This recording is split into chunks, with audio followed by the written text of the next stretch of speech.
Hola a todos, bienvenidos al curso de Cinética Química y Catálisis.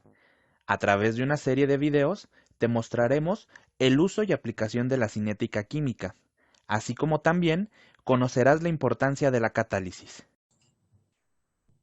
Hola, buenas tardes. En esta sección de la clase vamos a ver las características principales sobre la catálisis homogénea y vamos a ver un ejemplo de cómo podemos obtener la ecuación de rapidez para un caso en donde se ocupe un catalizador que se encuentre en la misma fase que los reactantes.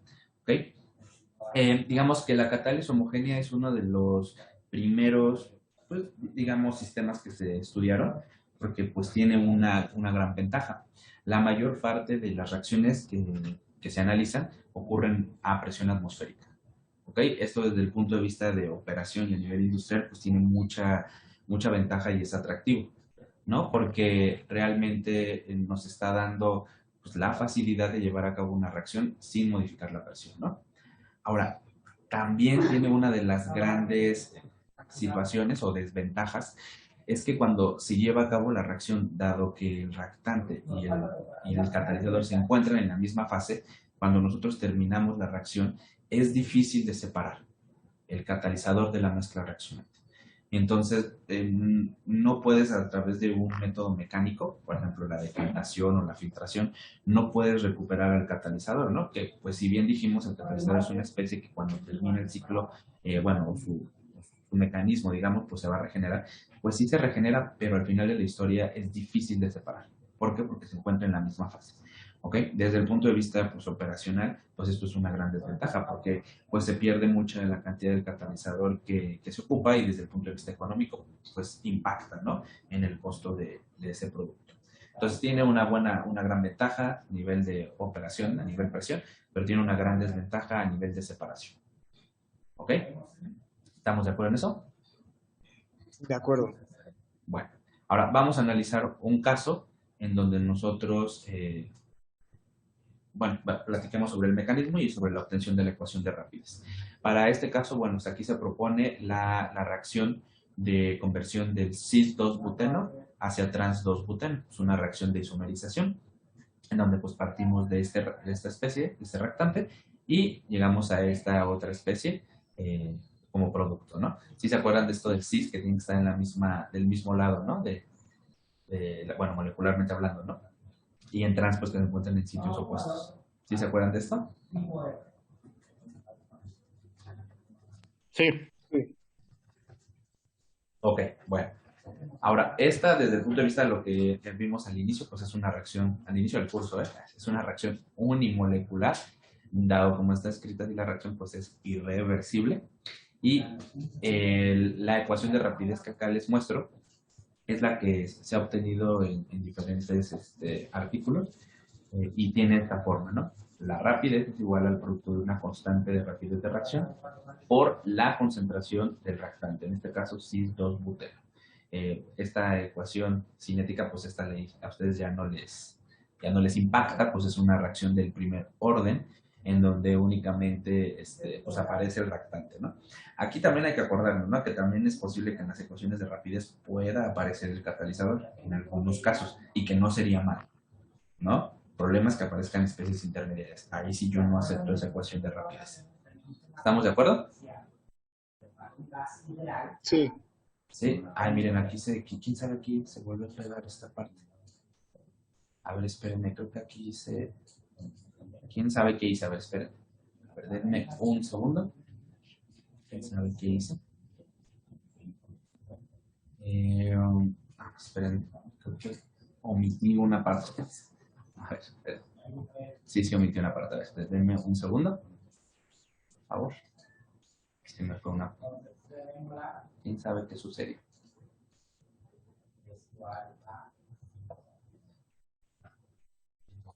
Bueno, esta ecuación que tenemos allí se ve modificada cuando agregamos un catalizador.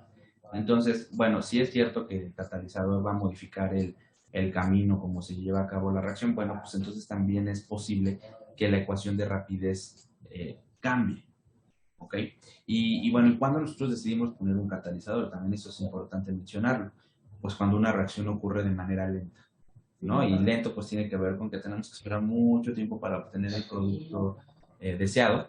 Y esta reacción, por ejemplo, particularmente cuando se agrega yodo, aumenta su rapidez de reacción bastante. El problema que tiene esta reacción es que tiene una energía de activación que es alta. Aquí en la literatura marca que es 264 kilojoules por mol. Y se observó que cuando se agregan trazas, miren, y aquí importa, la palabra aquí importante es trazas, o sea, cantidades muy pequeñas de yodo, la rapidez de la reacción aumenta bastante, ¿ok? Y esto pues disminuye el tiempo y la temperatura de operación.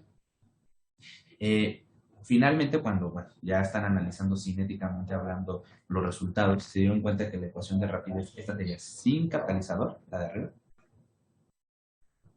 y la de abajo sería con catalizador, pues tiene cambios. ¿Okay? Principalmente, en este caso, el cambio que se observa es que además de aparecer la constante rapidez de reacción y la concentración del reactante, ahora aparece esta concentración del yodo y particularmente elevado a la 1,5, ¿no? Pues es la especie que cataliza.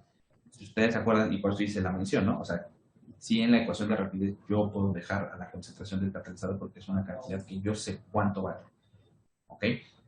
Y entonces se dieron cuenta que la rapidez de la reacción pues se ve influenciada también por la presencia de esta especie. Y entonces la ecuación de rapidez cambia. ¿Vale? ¿Les parece que este cambio es importante o no? ¿Es que consideran?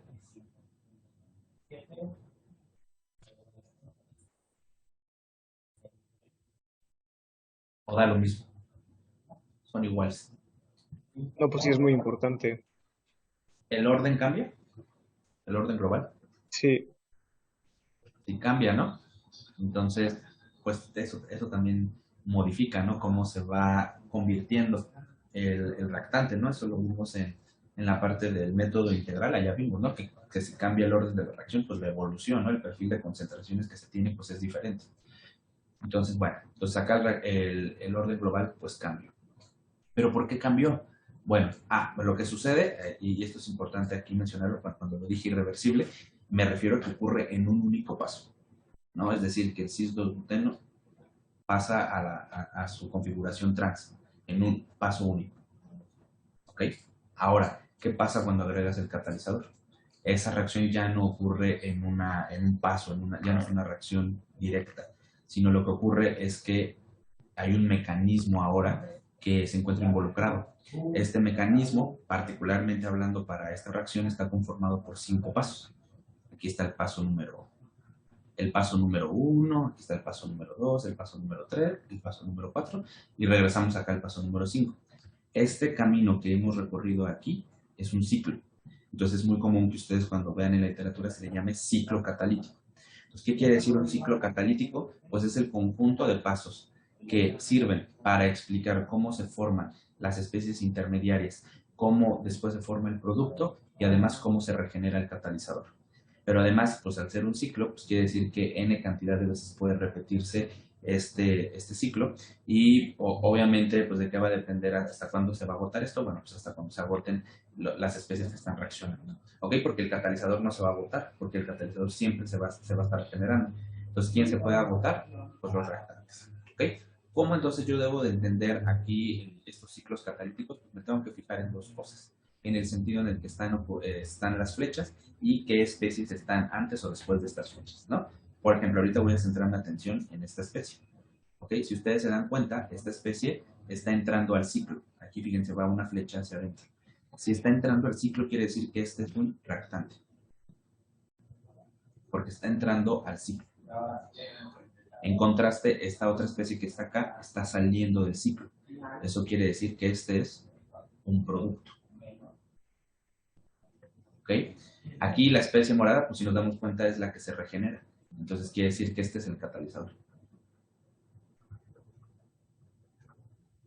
Y finalmente, pues las especies que quedan en el medio, que se forman y luego reaccionan, ¿quiénes deberían de ser? las intermediarias. Las especies intermediarias. Entonces, tanto esta especie como esta otra especie, pues van a ser las especies intermediarias.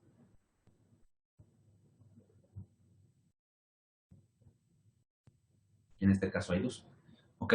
Bueno, entonces queda claro cómo yo voy a distinguir quién es un reactante, quién es un producto y quién es una especie intermediaria en un ciclo catalítico. Hay un catalizador en el ciclo catalítico. ¿Fue fácil de identificar?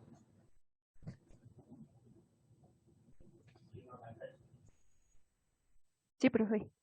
¿Sí? Ok, entonces ahí el sentido es bien importante. Bueno, en este caso pues está fácil. Como solamente hay dos especies, pues el reactante, ¿quién tiene que ser? Pues el cis-2-buteno. Y el producto, ¿quién tiene que ser? El trans-2-buteno. Ahí no hay tanta complejidad, pero podría ocurrir que a lo mejor fuera una reacción con dos reactantes o que se formaran dos o tres productos. Bueno, pues entonces va a haber más especies que salgan o que entren al ciclo, dependiendo, ¿no? Si son reactantes o productos. Bueno, para analizar un poco más pues con calma, digamos, este mecanismo, lo que he hecho es describir las reacciones individuales de cada uno de los pasos.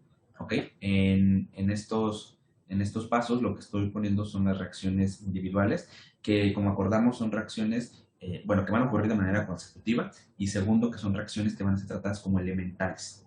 Eso es importante, son reacciones elementales. Bueno, ahora, fíjense, la primera reacción, tal vez este lo debería mover. Mover este esquema, lo voy a mover acá. Ponerlo acá porque es más fácil de visualizar así, ¿no? Entonces, el primer paso, pues es la descomposición del yodo. Bueno, aquí realmente nos dice, ¿no? Que media mol de esta molécula del yodo, pues me va a dar esta especie, ¿no? Que es solamente un átomo, ¿no? El radical aquí. ¿Ok? Entonces, si dan cuenta cómo escribí esto, media mol del yodo molecular, pues va a formar un yodo. Aquí.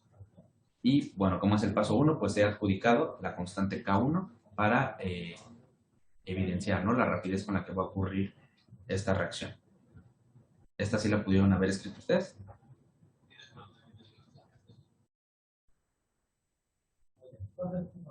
¿Está difícil o está fácil? Está fácil. Bueno, ahora, en el paso 2, ¿quiénes son los reactantes? Pues esta molécula, este radical que se formó, más el reactante que está entrando al ciclo. Entonces, aquí queda claro que para el paso número 2, el reactante es esta especie más esta otra. ¿Ok? ¿Qué van a dar en conjunto? Pues van a dar en conjunto esta especie intermediaria. Les voy a escribir eso. ¿Ok? Entonces aquí dice que un radical de yodo, aquí me va a dar más el reactante que es el cis-2-buteno, y está, me va a dar una especie intermediaria que en este caso aquí escrito como cis, bueno, una especie protonada, una especie cargada, ¿no? ¿Qué es lo que sucede? Es que este átomo de yodo lo que va a hacer se va a enlazar con uno de los carbones, uno de los dos carbones que están en el doble enlace, porque lo que va a hacer es deslocalizar este doble enlace para que se rompa y entonces pueda la molécula pues rotar, ¿no? Entonces, en este primer paso lo que está haciendo es que el yodo se enlaza, ¿no? Y aquí está. Fíjense, aquí es donde el yodo se enlazó a este carbono. ¿Ok? Entonces la representación, pues bueno, puede estar así, ¿no? Es una especie cargada positivamente. ¿La cual va a ser la rapidez con la que esta reacción va a ocurrir? Pues va a estar dictaminada por la constante K2. ¿Vamos bien? ¿Sí pueden escribir esta etapa?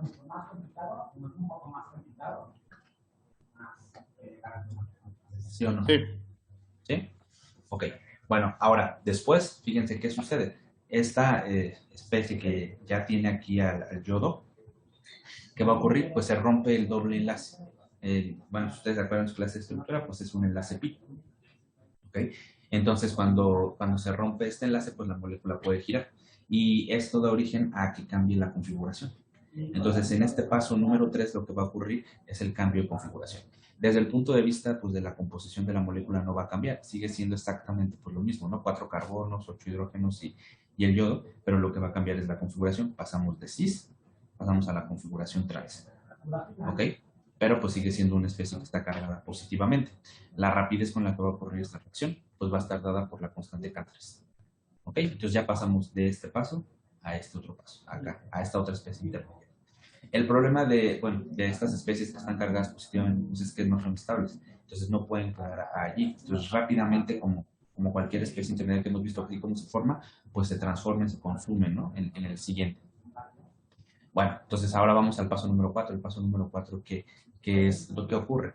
A partir de esta molécula, que ahora sería el reactante, se van a formar dos especies. La primera es el producto, que sería la especie trans, y el átomo de yodo que está aquí. ¿Ok? Entonces, pues vamos a escribir la reacción. Dice que la molécula en configuración trans va a dar ahora pues, la molécula, el producto, ¿no? Que estamos esperando en nuestra reacción, que es el trans 2-butano, y aquí está la especie de yodo, ¿no? Y la constante K4 es la que se encuentra asociada a este paso.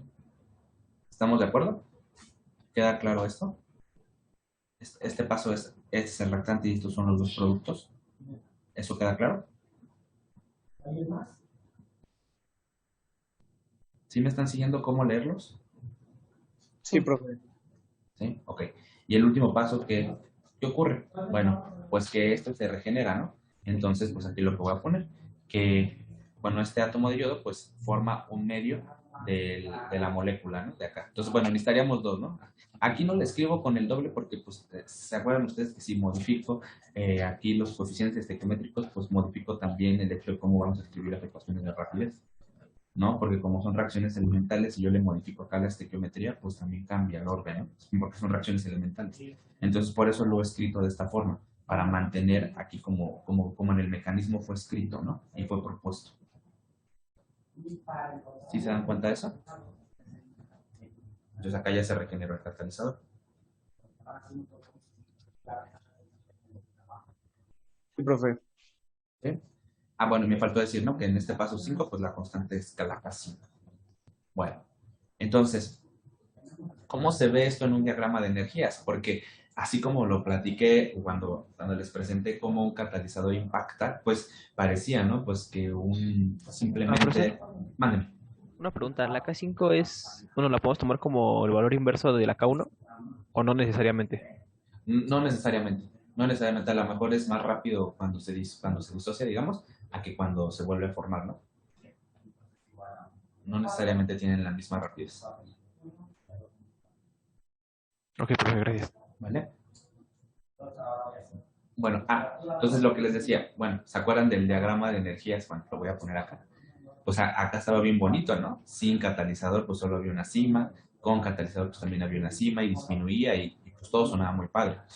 El problema es que realmente cuando agregamos un catalizador lo que ocurre es que un mecanismo de reacción toma lugar. Y un mecanismo de reacción, pues, ¿qué conlleva?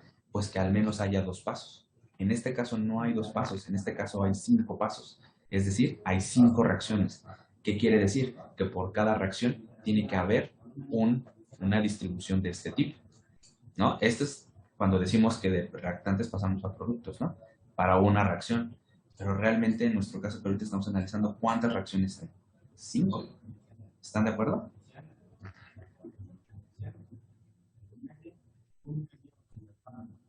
¿Sí están de acuerdo más o menos? Sí, de acuerdo. ¿Sí? De acuerdo. Entonces, por cada reacción que tengamos, vamos a tener una cima, un máximo. ¿Ok? Y por cada reacción, pues vamos a tener unos reactantes, vamos a tener un producto. Entonces, pues ya los diagramas de energía no se ven tan fáciles y tan sencillos como el de allá, pues que era evidente, ¿no? Que si yo ponía el catalizador, pues se veía, ¿no? Que disminuía la energía de activación. Entonces, bueno, vamos a analizar este diagrama. Este diagrama es un diagrama de energías, como dije. Aquí en el eje ya está la energía graficada en kilojoule por mol. Acá está el avance de la reacción en el eje X. Y lo que se compara son dos caminos. El camino 1 es un camino donde no hay catalizador, es decir, una reacción no catalizada. Y el segundo camino, que es el que está aquí en el medio, es este que está aquí. Este es el segundo camino, es la reacción con el catalizador, con las trazas de yodo. ¿Ok? ¿Qué pasa en el primer paso? Aquí, bueno, perdón, en el primer caso. En el primer caso es una reacción directa. Cuando no hay catalizador, dijimos que de la configuración cis pasamos directamente a la configuración trans. Solo hay una reacción, por lo tanto solo hay un máximo. ¿Ok? Pasamos nosotros de los reactivos a los productos y solamente hay un máximo porque solo ocurre una reacción. ¿Ok? Y la energía necesaria para que proceda la reacción, pues es la que está dictaminada por la energía de activación, que ya habíamos mencionado arriba, que en la literatura dice que son 264 kilojoules por mol. Es una barrera energética alta comparado cuando hay un catalizador. ¿Ok? Pero ahora entendemos por qué solo hay un máximo, porque solo hay una reacción, solo hay un paso con el que se lleva a cabo la formación de los productos. ¿Sí estamos de acuerdo? Profe, Mande. y por ejemplo, en este caso es una reacción que se da en un solo paso. Pero si la reacción no catalítica igual ocurriera con un mecanismo, también se vería así como con varias montañitas, pero más alta. Ajá, sí, exactamente. Vale, gracias. Pero lo que es común es que pues, analicemos reacciones directas y cuando ponemos el catalizador, pues ya haya un mecanismo con más etapas, ¿no? ¿Sale? Sí. Ok. Bueno, esta reacción, cuando pasamos de reactivos a productos, pues tiene un delta H asociado, ¿no? Que tiene que ver con la posición energética de los reactivos y la posición energética de los productos. ¿Se acuerdan lo que les había dicho? Que lo más convencional es que nosotros pongamos el cero aquí y que fue algo que les comenté, ¿no? Cuando estábamos resolviendo aquella serie, pues que lo convencional es poner el cero, digamos, donde están los reactivos y entonces ahora sí, cuando calculamos la delta H, pues entonces calculamos la magnitud. En este caso, este 4 es la magnitud, pero ¿qué signo debe de tener? ¿Positivo o negativo?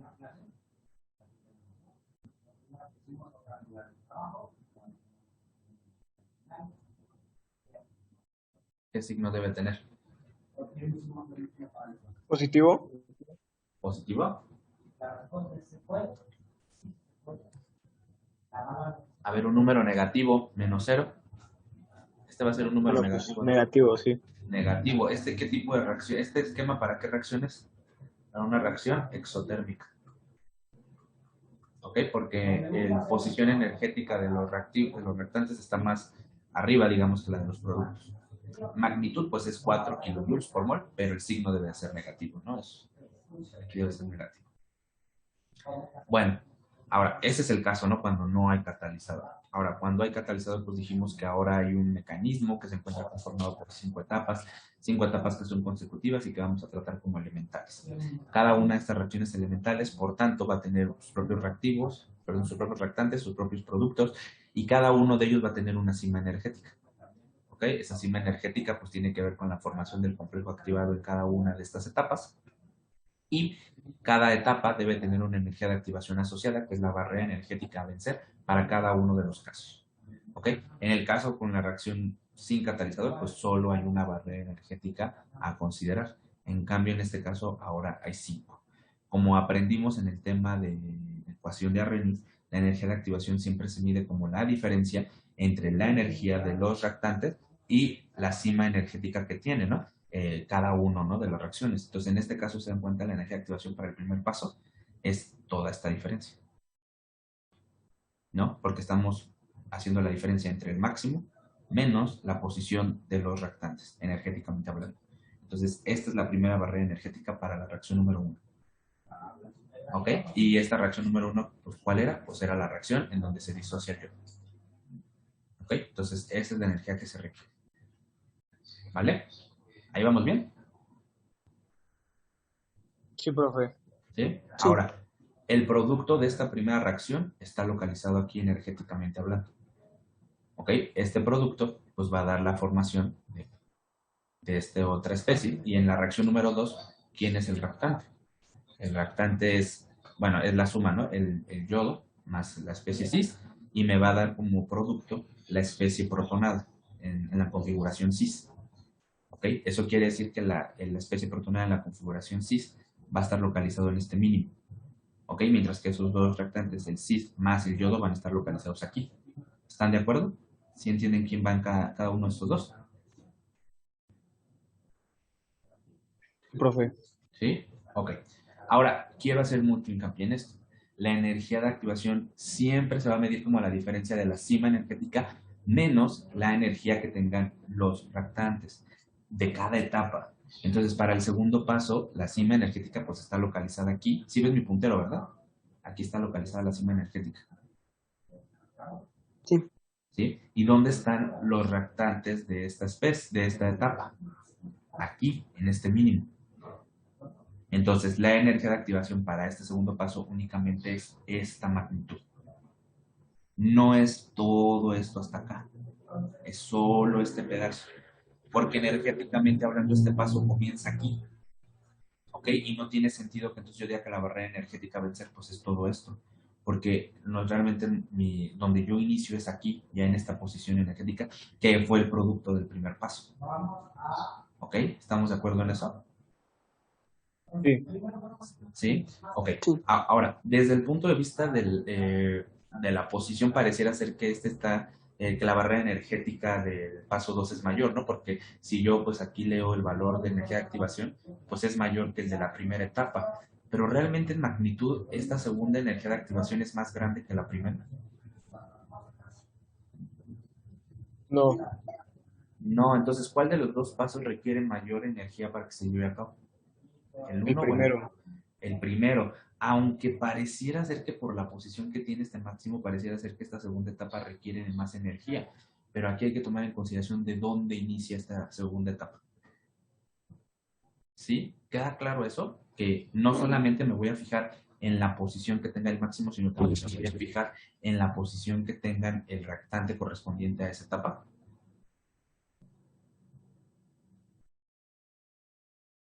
¿Sí? ¿O no? Sí. Profe. ¿Sí? Ok, bueno.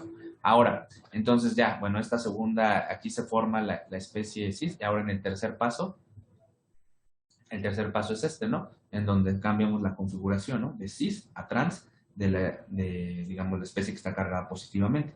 Entonces, para pasar de cis a trans, que aquí estaría la cis y aquí estaría el producto trans, entonces nosotros tenemos que pasar por este máximo. La energía de activación entonces asociada a este paso número 3 pues va a ser la diferencia entre este máximo y este mínimo que representa al reactante, ¿no? De este paso número 3 que está acá escrito. ¿Ok? Entonces la energía de activación pues solamente va a ser esta magnitud y de nueva cuenta, no es toda esta cantidad hasta acá, hasta cero, es la diferencia entre la cima menos la posición inicial de los reactantes, ¿no? En este caso, bueno, solo es un reactante, entonces solamente es esta diferencia. Ahora, en el siguiente paso, en el paso número 4, esta especie que fue el producto del paso número 3, pues ahora será el reactante. En el paso número 4, alcanza este máximo y llegamos a la formación del producto de la reacción número 4, que es ya nuestro producto deseado, que es el trans 2-buteno y este átomo de yodo. ¿Ok? Entonces aquí están estos dos y la energía de activación asociada es solamente esta pequeña cantidad, que es la diferencia entre el máximo y la posición del reactante de este paso número 4. ¿Ok? Entonces ven que esta es como la que requiere menos energía, ¿no? ¿Sí lo ven? Sí, profe. ¿Sí? Bueno, ahora en el último paso, pues es la regeneración del catalizador. Entonces aquí está el átomo del yodo, pasamos aquí al máximo de esta distribución y pues la energía de activación para la etapa número 5 pues es la diferencia entre estos dos puntos, aunque bueno, realmente el producto que tenemos pues empata hasta acá, ¿no? O sea, es este máximo y luego baja y empata con la curva de la reacción sin catalizador y entonces la energía de activación únicamente es esta diferencia del máximo menos la energía de activación del reactante, ¿no? En esta etapa, que sería pues, ya la etapa de regeneración del catalizador. Entonces aquí es donde se ve que pues no importa, ¿no? Si hay catalizador o no hay catalizador, el estado inicial y el estado final no cambian, por tanto la función de estado asociada, que es la delta H, no va a cambiar de valor, pero lo que sí va a cambiar de valor son las energías asociadas para que ocurra la reacción. ¿Ok? Ahí vamos bien. Sí. Ok, entonces imagínense que este diagrama apareciera en el quiz. ¿Cuál de estas etapas es la que tiene la mayor energía de activación? La primera. La primera. ¿Cuál es la que tiene la menor energía de activación? La La quinta. quinta. O la La, cuarta. pues parece que la quinta, ¿no? Según mi flechita ahí, ¿no? Se ve más pequeña, ¿no? Un poquito. Sí. ¿Ok? Y aquí es donde, bueno, podríamos contestar la pregunta que me hicieron. Pues es lo mismo cuando en el primer paso, ¿no? El yodo se disocia a que cuando se regenera. ¿Qué me contestaría quien me preguntó? ¿Es lo mismo? No, sería más rápida bueno, cuando se junta. ¿Cuando se juntan? Sí, la 5, ¿no? Ok. Si tiene menor activación es más rápido. Ajá. Ah, ok, sí, sí, sí. Sí, bien, bien. Entonces, sí es diferente, ¿no? Cómo procede. Porque la barrera energética asociada es diferente. ¿Ya? Entonces, ¿ya entendieron cómo leer estos diagramas? Sí. Seguros. Bueno, ya lo Sí. veremos en el quiz correspondiente, ¿no? Dale. Bueno, Entonces, aquí, bueno, viene como dato, ¿no? Que cuando se agrega un catalizador, la reacción aumenta 10 a la 15 veces. O sea, es un cambio realmente grande cuando agregamos al yodo. Y entonces, pues bueno, sí es conveniente, ¿no? Ocupar al catalizador en trazas porque permite la formación del producto con mayor rapidez, pero digamos, la situación que tiene que ocurrir es de que hay un mecanismo asociado. ¿Ok? Bueno, en la catálisis homogénea es muy común que se ocupe el método de etapa determinante. ¿Ok? Este método de etapa determinante fue el que vimos en la primera parte del bloque número 2. Entonces, si hay alguna duda, pues podemos ir para allá, ¿no? A los videos. ¿Ok? Desde el punto de vista pues de los mecanismos es difícil saber cuál es la etapa lenta cuando pues no tenemos estos diagramas, ¿no? Aquí, por ejemplo, es evidente, ¿no? Que la etapa lenta es la reacción número 1. ¿Sí están de acuerdo? Porque es la que demanda y tiene la barrera energética más alta. ¿Sí lo ven? Sí. Sí. Pero imagínense que ustedes están en el laboratorio y no saben cuál de las etapas que están teniendo es la etapa determinante o la etapa lenta, ¿no? Entonces, para eso tenemos, afortunadamente ya en conocimiento, este método de la etapa determinante, ¿ok? Y este método, pues lo que ustedes saben, nos permite determinar la ecuación de rapidez asociada a un mecanismo, ¿vale? Bueno, lo que está aquí es lo que platiqué de la delta H, que no cambia, eso ya lo dije allá arriba. Entonces, ¿qué pasa cuando yo no tengo el diagrama de energías asociado al mecanismo de reacción que me están dando? ¿No? Yo tengo que asumir o yo tengo que pensar, pues si una de las etapas que conforman el mecanismo es la lenta. Y se acuerdan, ¿no? Que ustedes en esa etapa, digamos, del curso, pues hasta probamos, ¿no? Para un mismo mecanismo decir, pues la etapa 2 es la lenta o la etapa 3 es la lenta, y pues es válido, ¿no? Y puedo obtener una ecuación de rapidez para cada suposición. Luego lo que tengo que hacer, pues es comparar con la realidad, con datos experimentales, para poder saber cuál de ellas es verdaderamente la etapa determinante. Pero bueno, en este caso, permítanme, así y se los pido, permítanme pensar que en el mecanismo de arriba la reacción número 2 es la lenta. ¿Ok? Ya sé, como ahorita lo platiqué, que la reacción número 1 es la lenta, pero si hago a la reacción número 1 lenta, pues el mecanismo de etapa determinante no toma sentido. ¿Están de acuerdo? Porque la reacción lenta pues sería la primera reacción donde están el reactante y el catalizador y pues no hay nada más que hacer. ¿Sí están de acuerdo en eso? ¿Sí? Sí. Entonces vamos a pensar que nosotros no teníamos el diagrama de energías, no sabemos qué reacción es la lenta y vamos a pensar que la etapa número 2 la vamos a considerar como la lenta. ¿Okay? Si ustedes se acuerdan del método de etapa determinante, lo primero que tenemos que hacer es bueno, lo que siempre hacemos, ¿no? Escribir la reacción global. Pues en este caso no tenemos problema, es sencillo. Digamos, la molécula cis da pie a la formación a la configuración trans. El reactante, pues, es la configuración cis. El producto, pues, es la especie en la configuración trans. Aquí el catalizador, pues, es el yodo. Y, pues, las especies intermediarias serían estas tres, ¿no? Las dos especies cargadas positivamente y el yodo, ¿no? Que está ahí después de la disociación, ¿no? Que no es el yodo molecular. ¿Estamos de acuerdo en eso?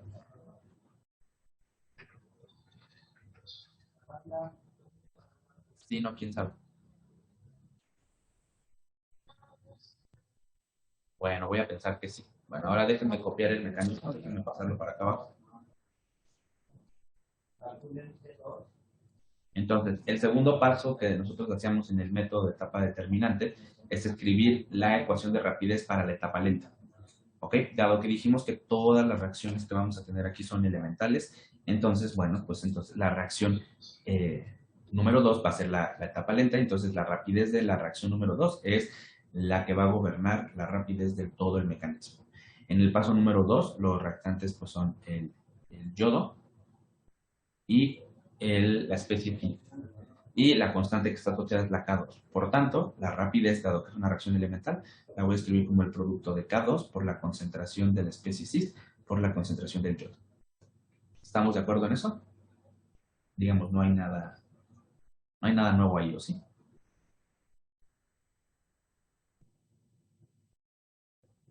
¿Sí pudieron ustedes haber escrito esta ecuación? Sí. Sí. Sí, profe. Sí, profe. Vale.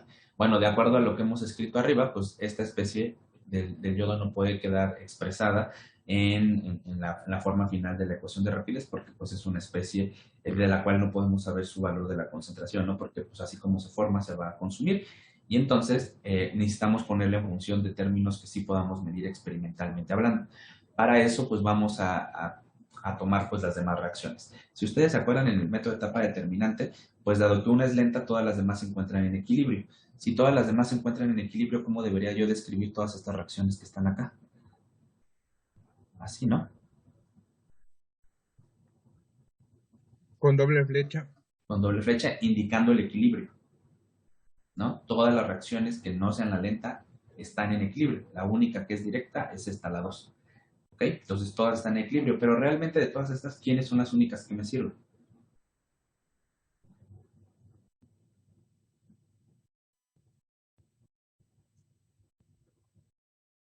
¿Las que están antes de la etapa lenta o después de la etapa lenta? Antes. Antes. ¿Ok? Entonces en este caso, bueno, pues solo como la reacción 1 está antes de la etapa número 2, pues en esta nos vamos a centrar. Pero eso no significa que la etapa 3, 4 y 5 no estén en equilibrio. También se deben de asumir que estas alcanzan el equilibrio. ¿Ok? Bueno, entonces, dado que vamos a ocupar únicamente, digamos, para poner en función la concentración de esta especie de yodo, pues entonces voy a escribir la ecuación de rapidez para este paso número 1, considerando que se encuentra en equilibrio. Eso quiere decir que la rapidez de la reacción número 1 va a ser igual al fruto de la constante K1 por la concentración del yodo diatómico, que está aquí, elevado a la 1 medio, porque pues es una reacción elemental. ¿Ok? Y luego aquí vamos a considerar que es posible, bueno, este término de menos K1' por la concentración del radical del yodo, ¿no? Que en la reacción de regreso pues sería el reactante. ¿Ok? Entonces, ¿estamos de acuerdo en eso? Y pues lo vamos a igualar con 0. ¿Por qué? ¿Por qué lo igualamos con 0? Porque está en equilibrio. Ajá, y eso significa que Que la formación de reactivos y de productos es la misma. O sea, tienen la exactamente misma. tienen la misma magnitud, ¿no? Ok, muy bien. Entonces, a quien voy a despejar, pues va a ser a la especie intermediaria de la cual quiero sustituir en la ecuación de rapidez. Me va a quedar así. K entre K1 entre K1' por la concentración del yodo diatómico elevado a la 1 medio. Si consideramos nosotros esto, que el cociente de K1 entre K1' es la constante de equilibrio de la reacción número 1, entonces la concentración de esta especie de yodo me va a quedar como la constante de equilibrio K1 multiplicado por la concentración del yodo elevado a la 1 medio. Ahora sí, esta expresión número 2 yo la puedo sustituir acá en la expresión de rapidez de la reacción lenta y entonces me queda lo siguiente. Me queda ahora. Bueno, esta es la expresión que quedaría, ¿no? K2 por la concentración del cis-2-buteno multiplicado por la constante de equilibrio K1 multiplicado por la concentración del yodo elevado a la 1 medio. ¿Ok? Reagrupando constantes, pues ahora voy a llamar a una constante K al conjunto de K2 multiplicando por la constante de equilibrio K1 y me va a quedar entonces acá la concentración de cis, del reactante cis multiplicado por la concentración del catalizador elevado a la 1 medio. ¿Ok? Esta expresión pues, es de un orden 3 medio y así puede quedar expresada porque tanto la concentración del reactante como la concentración del catalizador son conocidas. ¿Ok? Entonces, esta sería la ecuación de rapidez para el mecanismo de reacción presentado, considerando que la reacción 2 es la lenta. ¿Qué podríamos pedir en este problema también? ¿Qué se les ocurre si ustedes fueran el profesor?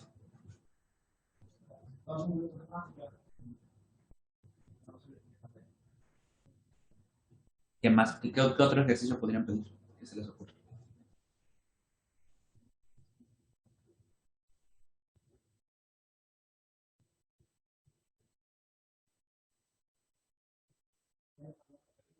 ¿No se les ocurre nada? No serían buenos profesores.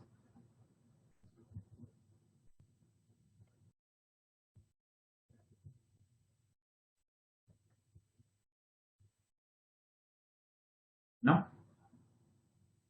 Bueno, podríamos pedir que obtuvieran la ecuación de rapidez considerando que la etapa lenta es el paso 3 y obtendrían una ecuación de rapidez.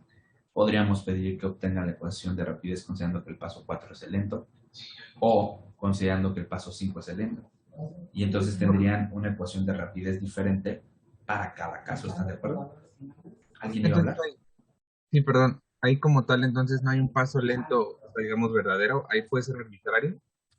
Bueno, es que en este caso sí sabemos que es el paso 1, ¿no? O sea, es que aquí porque yo ya tengo el diagrama de energías. Pero imaginen que en el de la tarea, bueno, no imaginen, en el de la tarea yo no les voy a dar el diagrama de energías. Entonces ustedes podrían asumir que cualquiera es el lento, ¿están de acuerdo?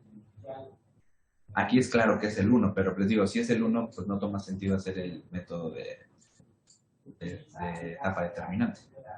No sé si eso lo ven cuando yo menciono esto. Sí, profe. ¿No? Ok, bueno, entonces, en algún problema, cuando tenemos un mecanismo de reacción y que es en la catálisis homogénea, es muy común que les vamos a pedir por el método de etapa determinante, solo por ese método, que ustedes obtengan la ecuación de rapidez. Ok, el procedimiento va a depender, uno, de la etapa que se considere como lenta, y dos, pues va a depender de cuántas reacciones estén antes de ese paso. Ok, por ejemplo, si dijera que el paso 4 es el lento, pues tendría que considerar el paso 3, el 2 y el 1 como reacciones en equilibrio que me van a servir para sustituir la concentración de las especies intermediarias de las cuales no quiero que aparezcan en la expresión final. ¿Sí estamos de acuerdo? Sí, de acuerdo. ¿Sí? Ok, bien. Entonces, bueno, o sea, es común que ustedes busquen, bueno, si buscan un artículo de catálisis homogénea, va a ser común que encuentren conceptos como ciclo catalítico. Segundo, que tengan el método de etapa determinante como una forma de obtener la ecuación de rapidez correspondiente.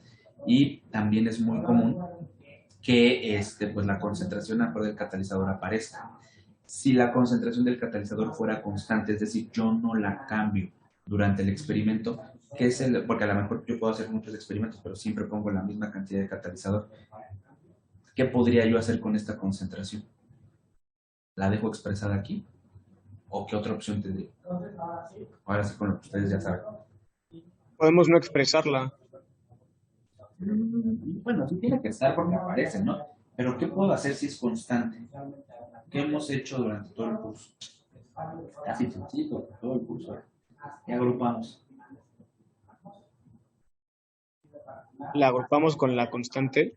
La podemos incluir esta si vamos a suponer, ¿no?, que yo hago n cantidad de experimentos, pero en todos los experimentos la concentración del yodo es constante. Yo puedo, esta concentración elevada a un medio que me va a dar una constante, puedo agruparla con estas dos constantes y crear una nueva constante, ¿no?, que quedaría aquí expresada. ¿Sí? ¿Están de acuerdo? ¿Sí o no? Sí, profe. Bueno, pues eso fue lo que hicieron en la práctica número 10 del Laboratorio de Equilibrio y Cinética. En la práctica, si ustedes, bueno, si no la hicieron, pues les voy a mandar el video, pero les pido que lo miren. En esa práctica lo que se hizo fue englobar a la constante, la concentración del catalizador que se ocupó, porque también aparecía en la ecuación de rapidez. Entonces, la concentración del catalizador queda englobado en esta constante aparente que incluye constantes de rapidez de reacción, pero también la concentración del catalizador que, pues bueno, si es constante, pues queda englobado dentro. ¿Ok? Entonces, si eso pasara, pues quedaría una constante prima, supongamos, multiplicada únicamente por la concentración del reactante cis. Esa también sería otra forma, pero ¿cuándo sería válido eso? Cuando yo en mis experimentos yo no cambio la cantidad de catalizador y puedo englobarlo y considerarlo como una constante. ¿Sí estamos de acuerdo? Sí, profe. Sí. Ok. Bueno, pues alguna duda. Está fácil, ¿no? La catálisis homogénea cuando recordamos el método de etapa determinante, ¿no?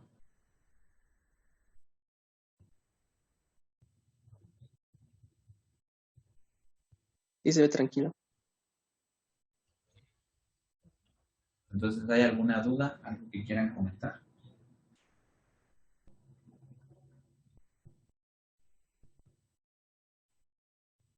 No, profe. No, profe. No, profe.